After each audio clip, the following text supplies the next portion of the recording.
Hey guys, welcome to The Strong Young Man. One of the best ways that you can ensure you are providing your friends, family, and intimate relations with sufficient incentive to keep them operating in your frame is to identify the type of treatment that makes them feel loved to the greatest degree. Have you considered the possibility that the way one person shows and feels affection may not be the same as another? How to love someone best is to treat them the way they prefer to be treated and not the way we prefer to be treated. If we spend more time being smarter about how we show affection, then we can love the people that we care about with the least amount of effort. This is not to say that you shouldn't make effort for the people you care about. I'm saying you should concentrate your efforts on the methods that make your target feel loved the most, imparting more love with a reduced effort. Bang for buck, this is the most efficient way to ensure the people around you obtain deep relational fulfillment. This concept is applicable to friends, family, and intimate relations, although the way you show affection will differ depending on your target. This can also include people that you don't care about, such as work colleagues that you were trying to exploit to gain the upper hand. Everyone is missing something that they deeply desire, and if you can be the one that provides this for them, then they will bend to your will. Greene describes this as discovering each man's thumbscrew. The one weakness, uncontrollable emotion, need, or insecurity is the thumbscrew that you can turn to your advantage. Turning their thumbscrew to motivate people into doing things for you will enable you to extract the most out of people for the least amount of effort. This is not Machiavellianistic manipulation, it's a fair trade. You are giving them something that they crave in exchange for something that you want. What you're trying to do is to give them the most amount of value with the least amount of overhead investment. Chapman likens this to languages. In the same way an English-speaking native cannot effectively communicate to a Chinese native using English, people are unable to effectively show affection to someone using a love language they don't naturally speak. If we want to show affection to someone effectively, then we need to learn the art of speaking someone's primary love language. There are 5 basic love languages which people prefer to give and receive affection. The dialect can vary between person to person, but the overarching theme is the same. Love language number 1, words of affirmation. Words of affirmation refers to compliments and words of encouragement shared between people.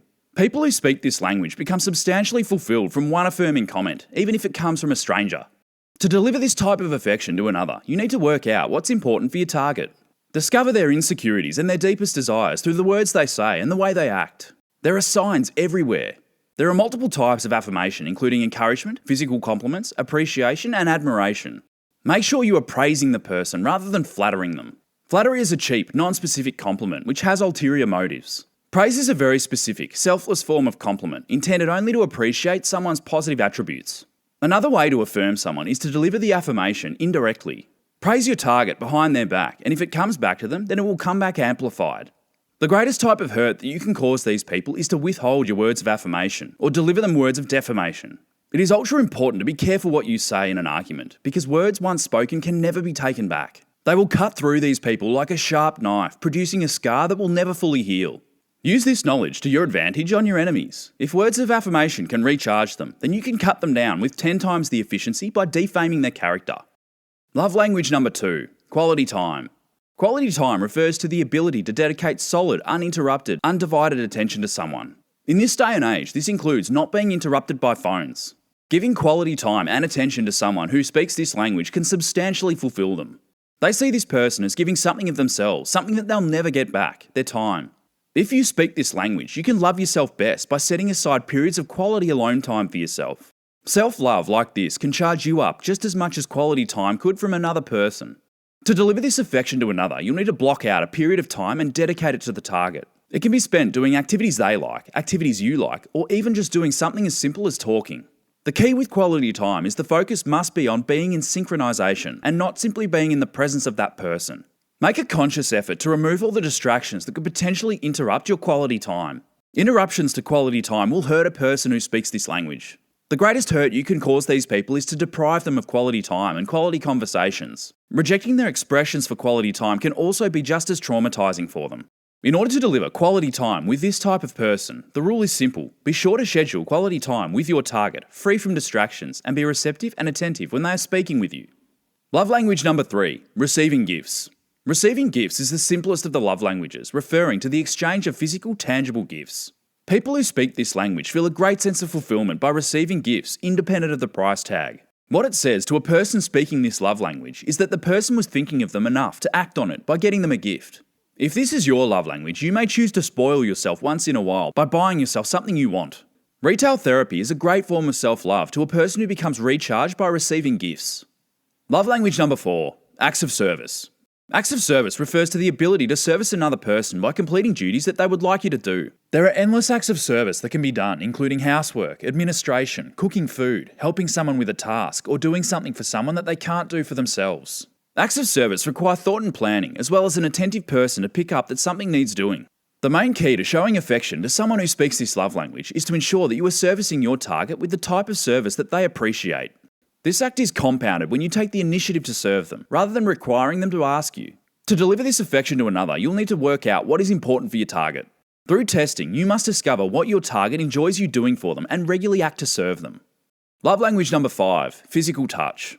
Physical touch is the most obvious love language, but it's the trickiest one to provide.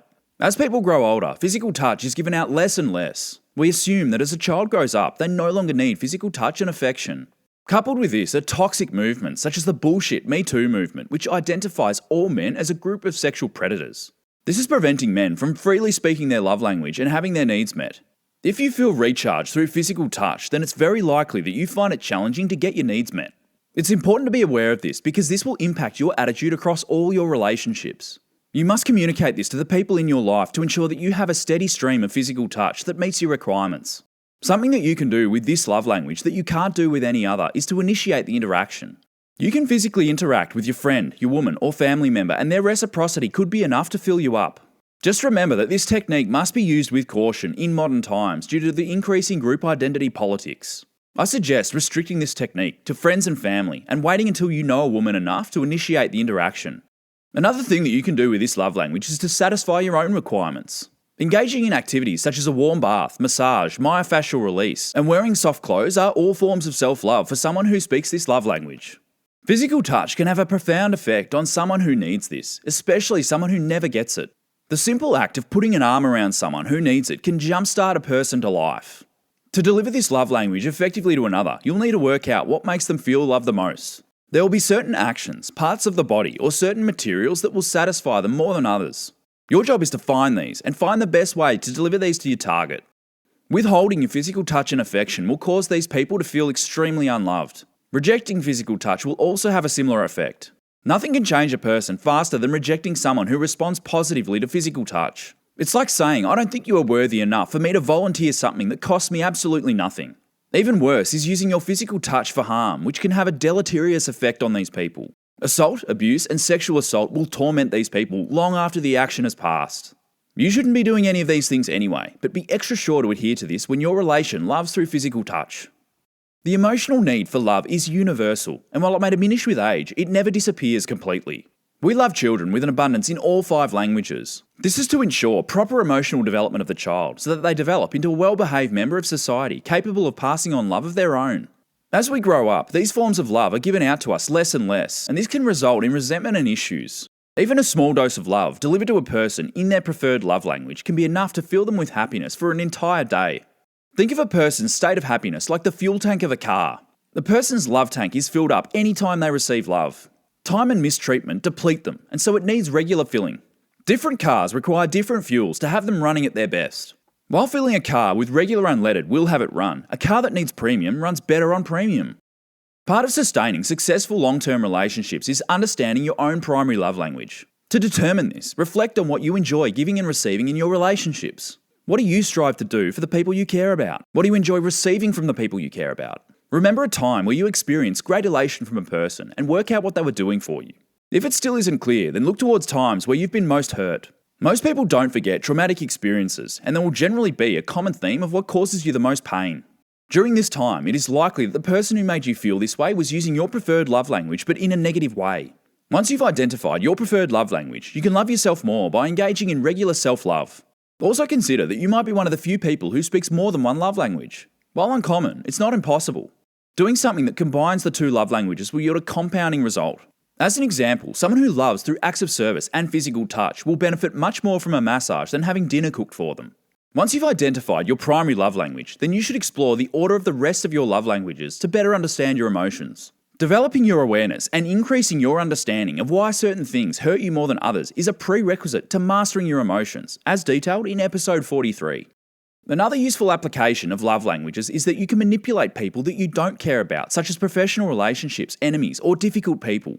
To get people to lower their resistances to you, identify what they are missing and then supply them with that suppressed desire to seduce them into compliance.